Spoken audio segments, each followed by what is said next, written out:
when you get it, Bangle.js comes with quite a simple clock install, but it's very easy to install new clock apps. And quite a few clock apps have something called ClockInfos, so I'll try and go into them a bit here. So suppose you have a clock like this. At the moment it's displaying battery usage and the number of steps you've taken. Now, if you want to make it display something different, it used to be that you'd need to have like a whole new clock, and people were just generating a whole bunch of different clocks displaying different information, and it made it very difficult to get exactly what you wanted and to get like nice, good quality clocks. So what we have now with ClockInfos is these areas where this one has two. I can tap on it and it will surround it in a box, and then you can swipe to interact with the clock info, or you can tap. So some clock infos don't support tapping, like this one. Tapping on the step counter doesn't do anything.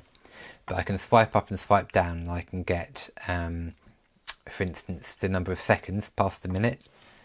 I can get, I think that's how many hours of sunlight there are left. This is the time that the sun sets and the sun rises. And this comes from installing the sunrise clock info.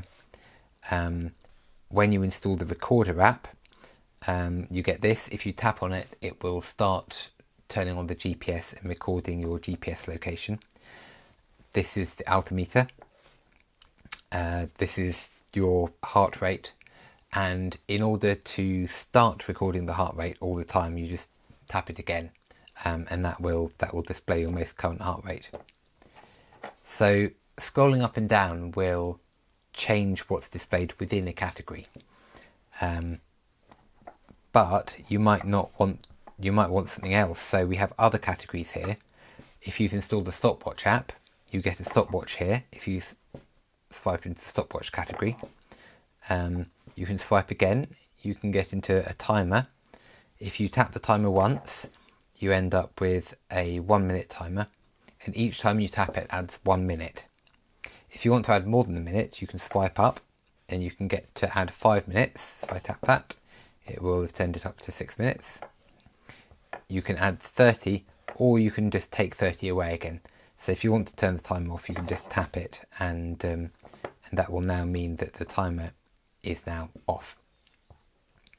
And everything cycles around. So again, we've got the standard Bangle.js stuff, we've got the stopwatch, we've got the timer, and we go back to the start. But adding new clock infos will add new items to that list. And the nice thing is that these clock infos are very easy to make. If you make one clock info, it will appear in any clock face that supports displaying clock infos. Okay, thanks for watching.